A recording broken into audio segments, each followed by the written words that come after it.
privé de nous recevoir, évidemment, aux différents meet-up de nous recevoir et de me laisser un slot. Bon, désolé, hein, le Mac a visiblement quelques humeurs avec ce vidéo proche. Donc en fait, on est obligé de passer à travers de partage d'écran, à travers Internet et tout. Donc en fait, on fait de la visioconf là, entre les deux ordinateurs. C'est la classe. On s'est mis d'accord avec Adrien pour alléger un peu évidemment le talk parce que les pizzas sont déjà là, il faudrait pas qu'elles soient trop froides et tout. Euh, donc en fait, je vous ferai la version détaillée la prochaine fois. Là, finalement, je vais plus vous faire un teaser qu'autre chose.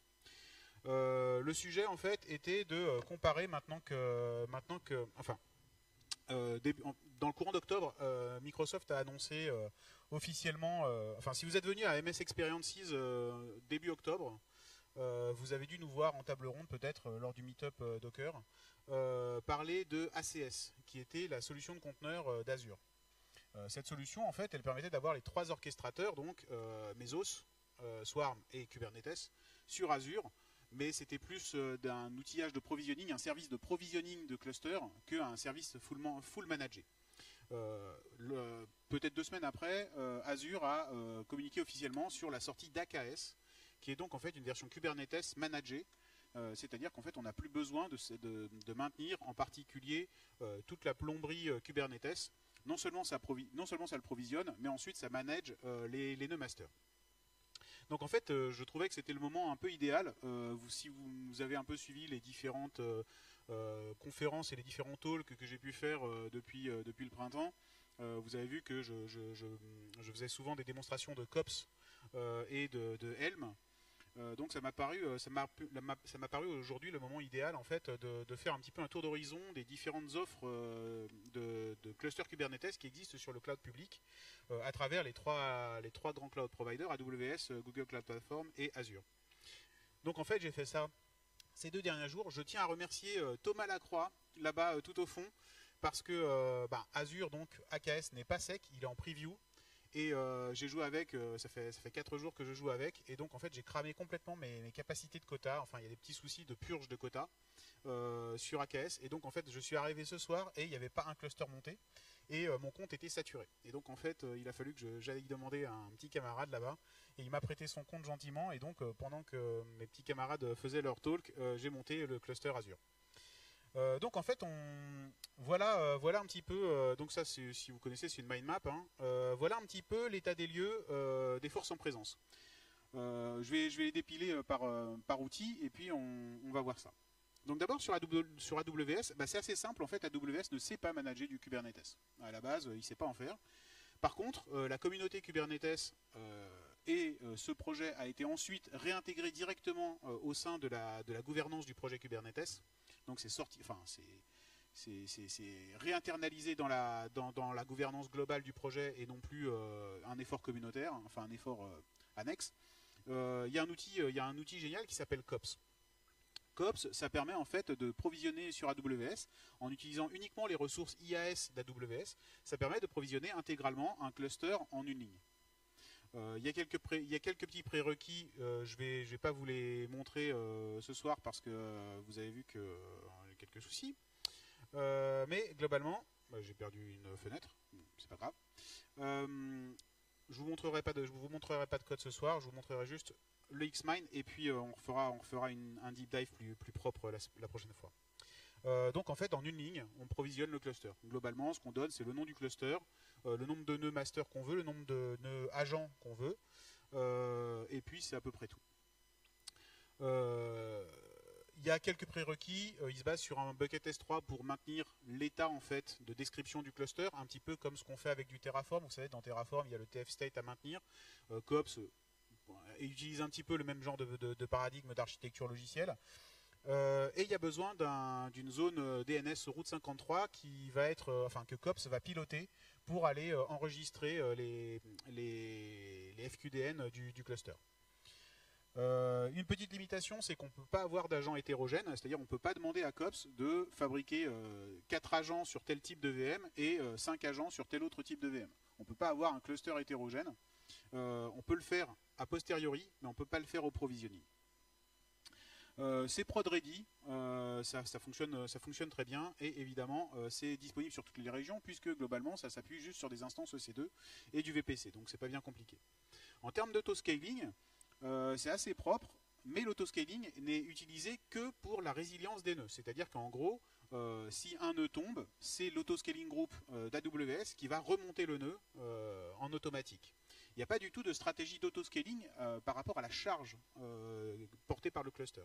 Donc cet autoscaling-là, soit on revoit les policies a posteriori, soit on les pilote, enfin soit on les construit à la main. En termes de pricing, bah, c'est assez simple, hein, c'est du pricing IAS tout bête. Donc en fait, bah, vous payez les VM qui vont être provisionnés, c'est aussi simple que ça. Vous payez les load balancers, vous payez les buckets S3 et vous payez évidemment l'infrastructure réseau sous-jacente. Un VPC est monté spécifiquement pour le cluster. Les choses sont faites assez proprement, en particulier, je ne sais pas si j'en parle plus loin, non je ne parle pas plus loin, en particulier sur les nœuds master, Kubernetes, vous savez, s'appuie sur une machine à état qui est portée par un cluster etcd par défaut. Et donc en fait cet etcd, il est porté par les nœuds master et il a deux volumes EBS différents pour porter ses logs événementiels et son statut stateful. Donc pour maximiser les IO, pour augmenter les performances de TCD. Donc de ce point de vue-là, en fait, vraiment le shaping est plutôt bien fichu. En termes de management, bah, c'est assez simple, hein, c'est pas managé du tout par AWS, hein, donc c'est l'admin qui va provisionner, qui va faire le boulot. Les versions disponibles de Kubernetes, alors comment fonctionne COPS? Il y a des AMI qui sont produites, qui sont forgées par le projet, évidemment, qui sont publiées. Et COPS va aller les invoquer évidemment comme configuration de des autoscaling groups. Aujourd'hui, il y a deux versions disponibles, il y a la 1.7.10 et il y a la 1.8.3, la 1.7.10 étant celle par défaut. L'upgrade se fait assez facilement à travers une commande COPS upgrade, et donc en fait l'upgrade se fait en rolling upgrade sans problème. Donc les pods et les services vont basculer de nœud en nœud, d'accord, et les nœuds vont être décommissionnés avant d'être provisionnés à travers la mise à jour de l'autoscaling group. Donc en fait c'est quelque chose d'assez classique. En fait ça s'appuie complètement sur l'orchestration de l'autoscaling group au sens AWS. Hein, quand on met à jour une configuration d'autoscaling group, les VM se reprovisionnent les unes par rapport aux autres. La petite différence c'est que là on a d'abord une orchestration au sein de Kubernetes pour déplacer les pods. Donc ça se fait très rapidement. Moi j'en ai fait une hier pour tester et ça se fait en quelques minutes. Les persistants volume claim. Vous savez que dans Kubernetes, un des trucs intéressants, c'est que quand on a des pods stateful, vous voyez ce que c'est qu'un pod? C'est un conteneur. Hein. Quand on a des pods stateful, évidemment, le plus intéressant, c'est de pouvoir déplacer la donnée là où le pod va se repoper. D'accord? Quand un pod se déplace d'un agent à un autre, il est intéressant que la donnée le suive. Pour ça, évidemment, dans AWS, il y a un truc qui est tout trouvé, plutôt que de faire du Ceph, du cluster FS ou des trucs un peu compliqués, c'est de détacher l'EBS et de venir le réattacher ailleurs. Ça fonctionne très bien, c'est natif et c'est porté par la plupart des trucs. À contrario de VMware par exemple, où il y a beaucoup de problèmes à faire ça avec les datastores de VMware. Sachez-le, si vous montez du Kubernetes sur VMware, aujourd'hui c'est une plaie, hein, parce que en gros tous ces systèmes de volume claim sont complètement buggés dans VMware. Helm, j'en ai parlé un tout petit, enfin Laurent en a parlé et j'ai rebondi un tout petit peu dessus. Helm, je vous le montrerai la prochaine fois pour ceux qui ne l'ont pas déjà vu lors de mes précédentes démos. Helm, c'est un espèce de Docker Compose sous stéroïde. Ça permet en fait de packager toute une stack verticale ou horizontale à travers une ligne de commande. Donc typiquement, hein, on fait un Helm install Cassandra et ça va déployer un cluster Cassandra intégral où on fait, pour ceux qui voient notre talk Skynet versus Planète des Singes, ce que je montre d'habitude c'est Spinnaker. Alors Spinnaker c'est une stack logicielle ultra complexe où on a un cluster Cassandra, plus un cluster Redis, plus un cluster MySQL, plus 9 JVM différentes, plus un petit binaire Go. Et tout ça en fait se provisionne juste en faisant Helm install Spinnaker. Donc c'est plutôt bien fichu. Un des gros avantages, c'est que tout comme on a un hub Docker, il y a ce qui s'appelle KubeApps, qui est ici, et qui est en fait une librairie publique d'un certain nombre de charts Helm. D'accord. Et évidemment, ce qu'on trouve majoritairement, c'est les produits qui sont relativement complexes à installer, hein, type Hadoop, etcd. bon, Jenkins c'est pas très compliqué, Joomla, enfin des trucs comme ça, c'est-à-dire les produits qui sont vraiment un peu composites et qui donc tirent parti de cette facilité d'installation.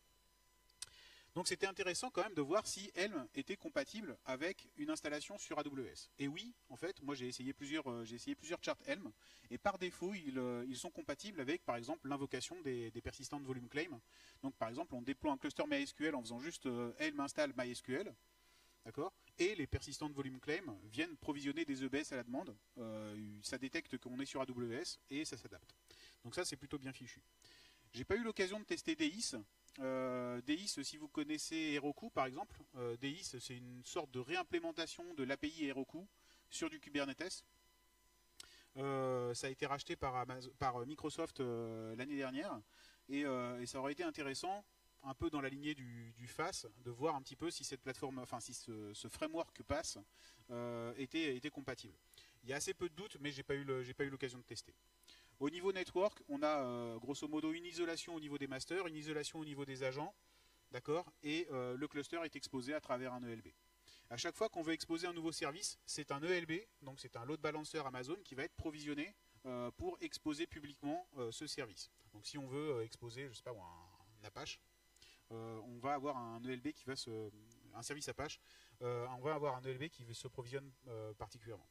J'ai pas non plus fait de deep dive sur les ACL et en particulier sur l'intégration des ACL dans les modèles Amazon. J'ai assez peu de doutes que c'est relativement peu intégré. GCP, on va passer assez vite dessus. Globalement, c'est évidemment la stack qui est la plus mature au niveau du management de Kubernetes, dans la mesure où d'abord c'est eux un peu qui l'ont inventé, et puis d'autre part c'est eux qui le supportent depuis le plus longtemps. Globalement, il y a assez peu de prérequis. C'est prod ready évidemment, c'est dispo sur toutes les régions. Qu'est-ce qu'on peut dire de plus? Le gros facteur différenciant évidemment, c'est que c'est un cluster managé. C'est-à-dire qu'en fait, on ne voit pas les managers, les nœuds managers du Kubernetes, on ne les voit pas.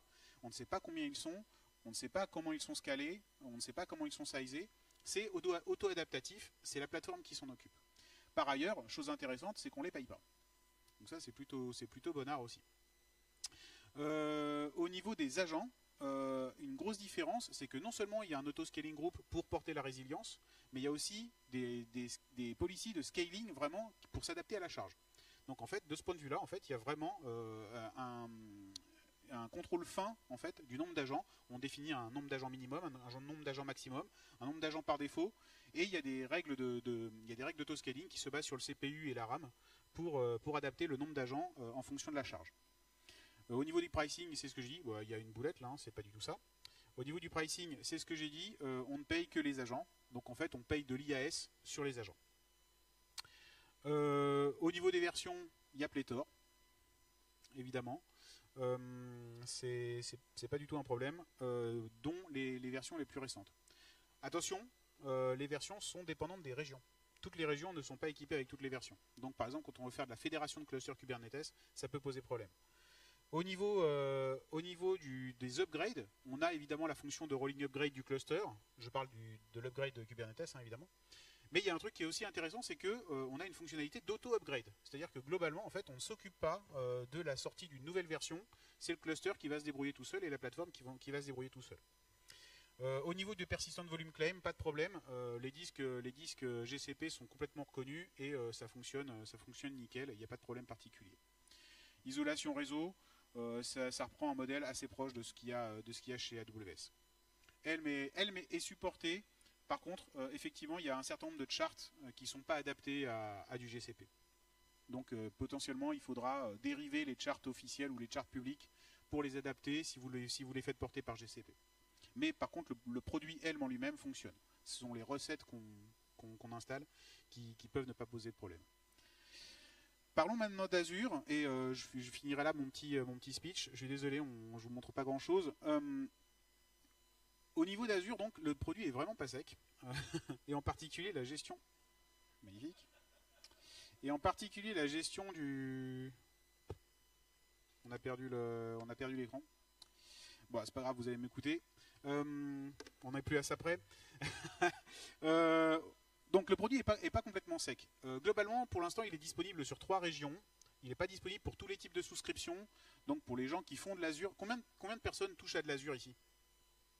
Ok, donc pour les 4 que ça intéresse, le produit est encore pas sec. Néanmoins, il est utilisable. Ouais, laisse tomber, c'est pas grave. Néanmoins, il reste utilisable quand même. Il fonctionne assez bien. Moi, j'ai joué pas mal avec cet après-midi. Et enfin, toute la journée en fait. Il est pas mal. Le truc, c'est que on n'est quand même pas dans les canons du cloud. C'est-à-dire que quand on détruit un cluster, les ressources sont considérées comme étant encore là.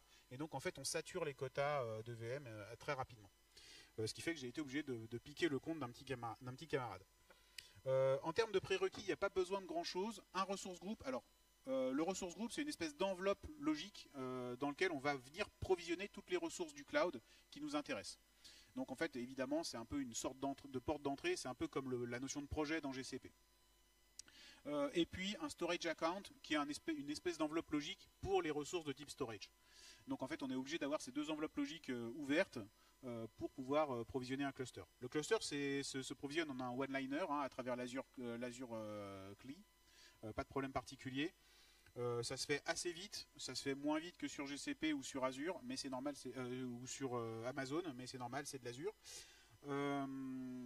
C'est de la preview, je l'ai dit. Les masters sont managés, donc en fait c'est pareil que sur GCP, on ne voit pas les masters, on ne voit pas leur sizing, et globalement ils sont assez pertinents, c'est-à-dire que quand on monte en charge sur les agents, en particulier tout ce qui est kube proxy, etc., qui sont portés par les masters, sont vus sans problème. Suivent la charge du nombre d'agents. L'autoscaling, ça ressemble un petit peu à de l'Amazon, à de l'AWS, c'est-à-dire que l'autoscaling est surtout là pour des notions de résilience. Dans Azure, il y a la notion d'autoscaling en fait n'est pas complètement claire. En fait, ne suit pas le modèle d'AWS qui est quand même le modèle assez nominal, enfin le modèle par défaut de référence.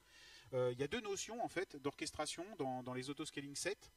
Alors déjà, Azure vient de sortir les notions d'availability zone qui permettent de savoir où se dispersent les ressources, les VM, à travers la région. Cet élément-là, enfin cette fonctionnalité-là est trop récente et n'est pas prise en compte dans les fonctionnalités d'AKS, donc du Cluster Manager Kubernetes dans Azure.